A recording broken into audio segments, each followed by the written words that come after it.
السلام علیکم ورحمۃ اللہ، بسم اللہ الرحمن الرحیم۔ بہت سی بہنوں نے یہ ریکویسٹ کی کہ جیسے آپ اپنے ہر ویک کے موٹیویشن لیکچرز میں کچھ نہ کچھ بتاتی ہیں تو ہمیں ایک ایسا وظیفہ بتا دیجئے جس سے ہماری دعائیں رد نہ ہوں، ہماری دعائیں قبول نہیں ہوتی۔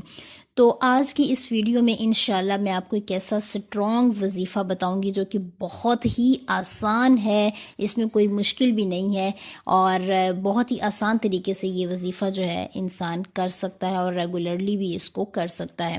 تو اگر آپ چینل پہ نئے ہیں تو چینل کو سبسکرائب کر دیجئے اور بیل آئیکن کو کلک کر دیجئے۔ جی، تو ہم بات کرتے ہیں آج اس ویڈیو میں ایک ایسے وظیفے کی جو کہ ریاستیں نہیں کرنی پڑیں گی، راتیں نہیں جاگنی آپ کو، اس کے لیے جسٹ آپ کی آنکھ کھلی ہے تو بستر پہ بیٹھے آپ نے یہ کلمات ادا کرنے اور پھر اپنے رب سے جو بھی دعا آپ کے دل میں ہے وہ آپ نے مانگنی ہے۔ تو انشاءاللہ پیارے نبی صلی اللہ تعالی وسلم کی گارنٹی ہے کہ دعا ضرور قبول ہوگی۔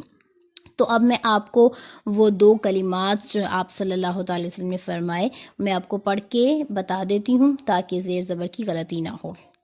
آپ صلی اللہ علیہ وسلم نے فرمایا، جو شخص یہ کہے لا الہ الا اللہ وحدہ لا شریک لہ، لہ الملک ولہ الحمد وہو علی کل شیء قدیر، اور پھر اس کے بعد یہ کہے سبحان اللہ والحمد للہ ولا الہ الا اللہ واللہ اکبر ولا حول ولا قوۃ الا باللہ، یہ دو کلمات ادا کر لے اور اس کے بعد دعا مانگے تو انشاءاللہ العزیز اس کی دعا